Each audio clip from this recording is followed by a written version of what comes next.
Ma'am வணக்கம் ma'am. வணக்கம் ma'am, நம்ம லாஸ்ட் பதிவு வந்துட்டு இந்த மலர் மெடிசன் பற்றி பேசியிருந்தோம். ரொம்ப நல்லா இருந்தது. இன்னைக்கு எதை பற்றி பேச போகிறோம்னு பார்த்தீங்கன்னா, லா ஆஃப் அட்ராக்ஷன் அப்படின்னா என்ன, அதை வந்து நீங்கள் ப்ராக்டிஸ் பண்ணிட்டு இருக்கீங்களா, அதை பற்றி கொஞ்சம் சொல்லுங்கள்.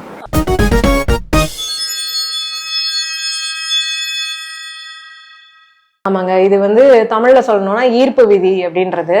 நம்ம இப்போ உலகம் சுத்திட்டு இருக்கு அப்படின்னா என்னதுன்னா ஏதோ ஒரு ஈர்ப்பு விதினாலதான் சுத்திட்டு இருக்கு. சோ இது நம்மளோட வாழ்க்கையிலயும் நடந்துட்டு இருக்கு. நான் நிறைய கொஞ்சம் எக்ஸாம்பிள் சொல்றேன். நீங்க கை இப்படி வச்சுக்கோங்களேன், இப்படி நேரா வச்சுக்கோங்க. ஓகே, இப்ப என்னோடதுல பாத்தீங்கன்னா இதுல ஏதோ ஒரு கையோட விரல் வந்து பெருசா இருக்கு, ஒண்ணு சின்னதா இருக்கு. ரைட் சைடு கை விரல் பெருசா இருக்கு, லெஃப்ட் சைடு சின்னதா இருக்கு. இப்ப நான் என்ன பண்றேன்னா இதை எடுத்துட்டு என் முகத்துக்கு நேரா வச்சுட்டு இத பெருசா வளர சொல்ல போறேன். க்ரோ லாங்கர் அப்படின்னு ஒரு 8 தடவை இதை பார்த்து சொல்ல போறேன். Grow longer, grow longer, grow longer, grow longer, grow longer, grow longer, grow longer, grow longer. அவ்வளவுதான். இப்ப நான் என்ன பண்றேன், திருப்பி அதே மாதிரி கையை வைக்கிறேன். இப்ப பாருங்க, இப்போ ஈவனா இருக்கு மேம். நீங்களும் ட்ரை பண்ணி பாருங்க. இது என்ன அப்படின்னா, நம்ம ஒரு விஷயத்த ஃபோக்கஸ் பண்ணி பண்ணினோம்னா அது நடக்கும் அப்படின்றது. இதை நீங்களும் ட்ரை பண்ணி பார்க்கலாம். இல்லை, இப்போ என்னோட விரல் கரெக்டாக இருக்கா? கரெக்டாக தானே இருக்கு. ஆனா உங்களுக்கு இந்த விரல் வந்து, இந்த கடைசி விரல் வந்து இது பெருசா இருக்கு, இது சின்னதா இருக்கு, வலது பக்கம் சின்னதா இருக்கு. எஸ்.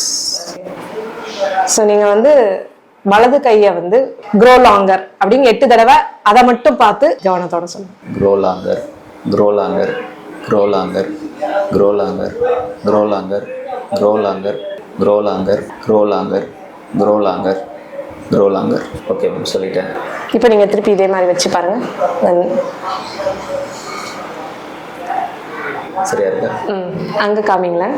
இப்போ கை எப்படி இருக்கு? வா, எப்படி மேம் எப்படி? அது என்ன அப்படின்னா, உங்களுக்கு நீங்க ஒரு ஃபோக்கஸ்டா உங்களோட மனசு ஒருநிலைப்படுத்தி ஒரு விஷயத்த பண்றீங்கன்னா அது நடந்துரும்.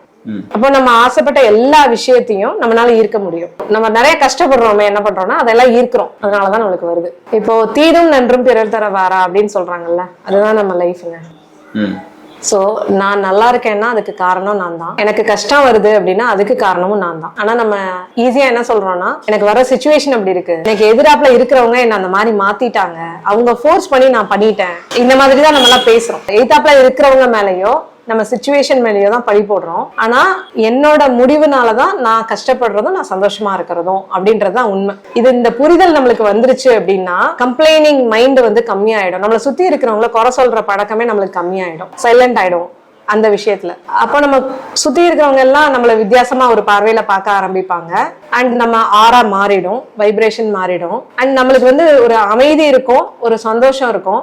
அண்ட் உங்களோட அமைதியையும் சந்தோஷத்தையும் தான் நீங்க விரும்புறீங்கன்னு நினைச்சு பிரபஞ்சம் நினைச்சிட்டு அதை கொடுக்கறதுக்கான தருணங்களை அதிகமா உங்களுக்கு ஏற்படுத்தி கொடுத்துக்கிட்டே இருக்கும். ஸோ எக்ஸாம்பிளுக்கு, இப்ப நீங்க ஒரு விஷயத்த ஆசைப்படுறீங்க. இப்போ உங்களுக்கு ஒரு கார் வாங்கணும்னு ஆசை இருக்கு. நார்மலா நீங்க அதை ஆசைப்பட்டீங்கன்னா என்ன நினைப்பீங்கன்னா, என் சம்பளம் என்ன, இப்ப நான் எங்க உட்கார்ந்துருக்கேன், இதெல்லாம் என்னால முடியுமா, நான் வாங்கினா என்னை சுத்தி இருக்கவங்க என்ன பேசுவாங்க, ஒருவேளை அந்த கார்ல ஏதாவது ரிப்பேர் ஆச்சுன்னா அதை இங்க சரி பண்ண முடியுமா. இந்த கேள்விகள் எல்லாம் எங்க இருந்து வருதுன்னா புத்தியில இருந்து வருது. இந்த புத்தி எங்க இருந்து வருது அப்படின்னா, நான் சின்ன பிள்ளையில இருந்து நம்ம சொன்ன மாதிரி இந்த 0 to 12 வயசுக்குள்ள நம்மளுக்கு எதுவுமே தெரியாது, நம்ம கிட்ட சொல்லி பதிஞ்ச விஷயங்கள், பின்ன நம்ம அம்மா அப்பா நம்ம கூட இருக்கிறவங்க எல்லாம் சொன்ன விஷயங்கள். அப்போ நம்மளுக்கு வந்து இதெல்லாம் தேவையா தேவையில்லையா, அப்படி இதெல்லாம் சாத்தியம் இல்லையான்றத நம்ம அறிவுபூர்வமா யோசிக்க ஆரம்பிப்போம். அதே மாதிரி ரெஃபரன்ஸ் எடுப்போம். இவ்வளவு சம்பளம் வாங்கினவனால இவ்வளவுதான் எடுக்க முடியும், இதுக்கு மேல எல்லாம் நம்ம ஆசைப்பட்டோம்னா அது பேராசை. சோ இந்த மாதிரி ஒரு உள்ளுணர்வு எல்லாம் உள்ள ஒரு வாய்ஸ் பேசிக்கிட்டே இருக்குமா. அப்போ நம்ம என்ன ஆசைப்பட்டாலும் நம்மளே நம்ம காலை பிடிச்சி இழுத்துட்டு நம்ம அதை அடைய மாட்டோம். அப்ப இதை என்ன பண்ணணும் அப்படின்னா, நான் அதுக்கு தகுதியானவன்னு நம்மளை நம்பணும். நம்ம அதை நம்பிட்டோம்னா அந்த BMW கார் நம்ம வீட்டு வாசல்ல நிற்கும். ஆனா நம்ம என்ன நினைக்கிறோம் அப்படின்னா, இதுக்கு நான் தகுதி இல்லை, அது எப்படி எனக்கு கிடைக்கும் அப்படின்னு நம்ம நினைச்சிடுறதுனால நம்மளுக்கு நடக்க மாட்டேங்குது. நம்மளுக்கு நடக்காததுக்கு காரணம் எய்த்த வீட்டுக்காரன், பக்கத்து வீட்டுக்காரன், அடுத்தவன்லாம் எதுவும் இல்லை, நம்ம மட்டும்தான். சோ நம்மளோட எண்ணங்களை மாத்திட்டோம் அப்படின்னா, நம்ம கவனத்தை மாத்திட்டோம், வார்த்தைகளை மாத்தினோம் அப்படின்னா வாழ்க்கையே மாறும். அதுதான் வந்து லா ஆஃப் அட்ராக்ஷன். அதை நம்ம பிராக்டிஸ் பண்ண நம்ம லைஃபே மாறும். எப்பயுமே சந்தோஷமா இருக்கலாம். அது எப்படி ப்ராக்டிஸ் பண்ணுறது? எப்படி ப்ராக்டிஸ் பண்றதுன்னா, இப்போ டெய்லி நீங்க காலையில எந்திரிக்கிறீங்க. எந்திரிக்கிறப்ப ஃபர்ஸ்ட் மொமெண்ட் நீங்க எப்படி எந்திரிக்கிறீங்களோ அப்படிதான் அன்னைக்கு நாள் பூரா போகும். கவனிச்சு பாத்தீங்கன்னா, இப்ப நீங்க ரிலாக்ஸா எந்திரிக்கிறீங்கன்னு வச்சுக்கோங்களேன், அன்னைக்கு ஃபுல்லா நாள் ரிலாக்ஸா போகும். ஒண்ணும் இல்ல, உங்களை அன்னைக்கு காலையில யாரோ எழுப்புறாங்க, உங்க அம்மான்னு வச்சுக்கோங்க. உங்ககிட்ட என்ன வேலை சொன்னேன், நீ இன்னும் பார்க்காம தூங்கிட்டு இருக்கேன்னு ஒரு அடிச்சு எழுப்புறாங்கன்னா நீங்க பதப்பதப்போட எந்திரிப்பீங்க. அன்னைக்கு நாள் பூரா பதப்பதப்போட தான் போகும். நீங்க கவனிச்சு பாருங்க. ஸோ இந்த காலையில எந்திரிக்கிறதும் தூங்குற நேரமும் நம்ம கொஞ்சம் கண்ட்ரோலுக்கு எடுத்துக்கணும். ஏன்னா அந்த டைம்ல எப்படி இருக்கும்னா, நம்ம பிரெயின் வந்து கொஞ்சம் மெதுவா ஒர்க் ஆகும். அப்போ அந்த டைம்ல நீங்க என்ன பதிய வச்சாலும் அது ஆழமா பதிஞ்சிடும். ஏன்னா பிரெயின் மெதுவா இருக்கிறப்போ அறிவு வந்து அவ்வளவு வேலை செய்யாது, ஒரு தூக்க கலக்கத்துல இருக்கும். அதுக்கு வந்து ஆல்பா நிலை அப்படின்னு சொல்லுவாங்க. ஸோ நான் கொஞ்சம் ஆழ்ந்த தூக்கத்துல இருக்கோம்னா அது தீட்டா நிலைன்னு சொல்லுவாங்க. அண்ட் கோமால இருக்கிறவங்க எல்லாம் பீட்டா நிலைன்னு சொல்லுவாங்க. ஸோ நம்ம வந்து என்ன பண்ணலாம் அப்படின்னா, நம்ம நார்மலா இருக்கிறப்போ காலையில எழுந்த உடனே இன்னைக்கு நாள் எனக்கு ரொம்ப ரொம்ப நல்ல நாளா அமையும், it is my day. Abdul Kalam அடிக்கடி ஒரு 5 வார்த்தை சொல்லி டெய்லி காலையில எந்திரிச்சோன்னே சொல்லணுன்ற மாதிரி நிறைய இடத்துல வாசகங்கள் போட்டிருப்பாங்க.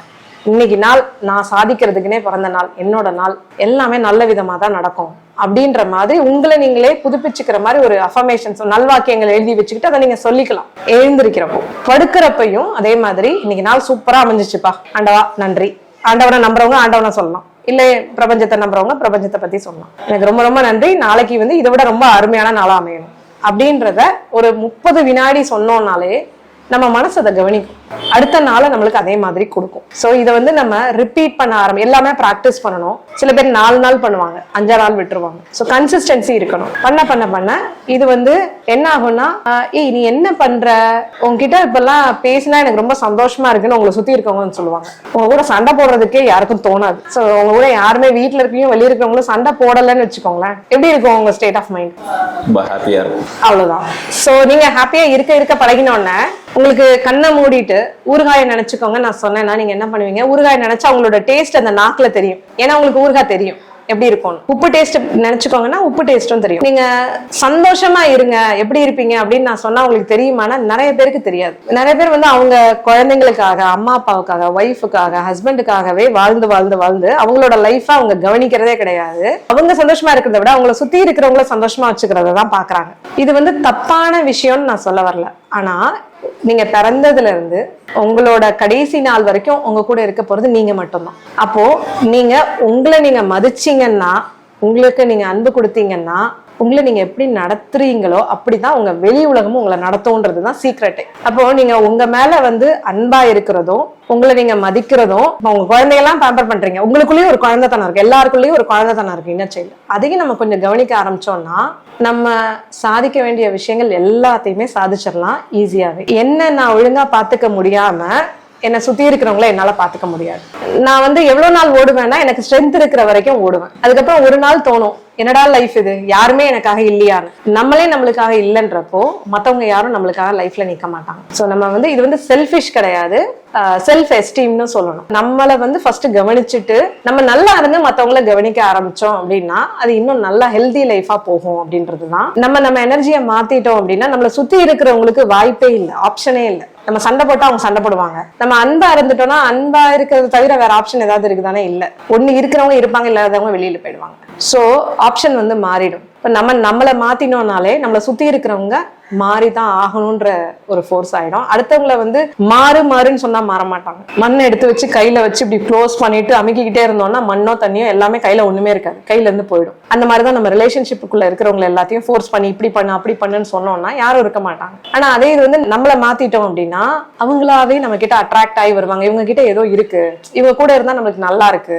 அண்ட் நீங்க அந்த மாதிரி இருக்க பழகிட்டோம்னா நம்ம குழந்தைங்க நம்மளை பார்த்து அவங்களும் உங்க லைஃப் அதே மாதிரி பில்ட் பண்ணி அவங்க லைஃப் சக்சஸாவே இருக்கும். எப்பயுமே ஒரு ஹாப்பினஸ் இருக்கும். அதாவது பணம், சொத்து இதெல்லாம் வந்து செகண்டரி பார்ட். அந்த பீஸ் ஆஃப் மைண்ட், ஹாப்பினஸ் எல்லாம் உங்களுக்குள்ளேயே வரும். இதெல்லாம் வர வர அபண்டன்ஸ், உங்களுக்கு தேவையான பணமும் சரி எல்லா விஷயமும் உங்களை தேடி வரும். ரொம்ப முக்கியமான விஷயம் வந்து அறிவுக்கு வேலை வந்து எங்க வேணுமோ அங்க மட்டும் கொடுக்கணும், எல்லா இடத்துலயும் கொடுக்காம. எஸ்பெஷலி ரிலேஷன்ஷிப்பா இருந்தாலோ நல்ல விஷயத்தை ஈர்க்கிறதா இருந்தாலோ அதுல எல்லாம் கொஞ்சம் அதை வந்து நம்ம பிரெயின்ல லெஃப்ட் பிரெயின் ரைட் பிரெயின் சொல்லுவாங்க. லெஃப்ட் பிரெயின் வந்து எப்படியுமே வந்து அறிவு சார்ந்த விஷயங்கள் பத்தியே, நம்ம அறிவுபூர்வமா இருக்கிறத பத்தி பேசும். அதுதான் நம்மள வந்து எந்த விஷயத்தை அச்சீவ் பண்ணணும்னால இதெல்லாம் அவனால முடியாது, அவனே பண்ணல நீ பண்ணிடுவியா அப்படின்லாம் சொல்லும். ஆனா ரைட் பிரெயின்றது வந்து கிரியேட்டிவிட்டி. இப்போ கலைஞர்கள், கவிஞர்கள், ஓவியர்கள் எல்லாருக்கும் ரைட் பிரெயின் நிறைய வேலை பார்க்கும். சோ நீங்க பாத்தீங்கன்னா லெஃப்ட் ஹேண்டர்ஸ் எல்லாம் கிரியேட்டிவ் ஜாஸ்தியா இருப்பாங்க. ஏன்னா ரைட் பிரெயின் வந்து லெஃப்ட் ஆர்கன்ஸோட கனெக்டட், லெஃப்ட் பிரெயின் வந்து ரைட் ஆர்கன்ஸோட கனெக்டட். அந்த மாதிரி இருக்கும். ஈர்ப்பு விதியின் படியோ இல்ல நம்ம சந்தோஷமா இருக்கணும்னு நினைச்சாலோ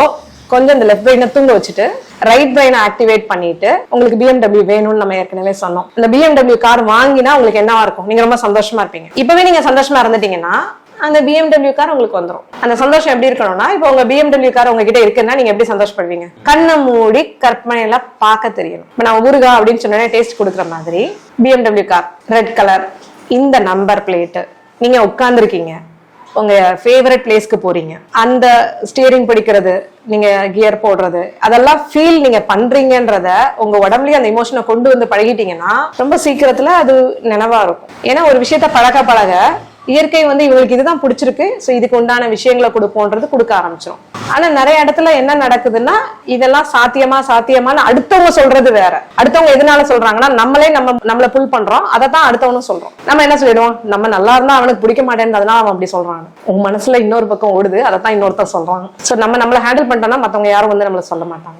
சோ உங்களுக்கு இந்த மேனிஃபெஸ்டேஷன் சொல்லுவாங்க, லா ஆஃப் அட்ராக்ஷன்ல நீங்க நினைச்சதெல்லாம் நடக்கிறதுக்கு பேரு மேனிஃபெஸ்டேஷன். அந்த மேனிஃபெஸ்டேஷனும் சந்தோஷமும் ஒண்ணுதான். அதாவது நீங்க அதை நடந்துருச்சு அப்படின்னு நினைச்சு சந்தோஷப்பட்டீங்கன்னா அது நடந்தாலும் நீங்க சந்தோஷமா இருப்பீங்க. ஆக மொத்தம் சந்தோஷம் தான். Super ma'am. இந்த லா ஆஃப் அட்ராக்ஷனை பத்தி இவ்வளவு விஷயங்கள் நீங்க சொன்னீங்க. அதாவது நம்ம நெகட்டிவா வந்துட்டு நம்ம மாத்தி அது பாசிட்டிவா நினைக்க நம்மளோட லைஃப்ல நடக்கக்கூடிய எல்லா விஷயங்களும் நமக்கு சாதகமா பாசிட்டிவா நடக்கும். ஸோ நம்ம லைஃப்ல எப்பவுமே சந்தோஷமாவும் நம்ம நினைச்சதெல்லாம் நமக்கு கிடைக்குங்கிற மாதிரி இந்த விஷயங்கள் எல்லாமே வந்துட்டு இந்த லா ஆஃப் அட்ராக்ஷன் இதுல இருக்கு அப்படிங்கறத நீங்க சொல்லும்போது நானும் புரிஞ்சுட்டேன். ஸோ கேட்டுட்டு இருக்கிற மக்களும் புரிஞ்சுட்டு இருப்பான்னு நினைக்கிறேன். ஸோ இதை பத்தி ஏதாவது டவுட்ஸ் இருந்துச்சா கண்டிப்பா உங்களுக்கு ஃபோன் பண்ணுவாங்க. ஓகே மேம், ரொம்ப நன்றி மேம். தேங்க்யூ. இது சம்பந்தமா வீடியோஸும் நான் என்னோட சேனல்ல போட்டிருக்கேன், அதையும் ரெஃபர் பண்ணி வேணா பாருங்க. Okay ma'am, thank you. தேங்க்யூ, நன்றி.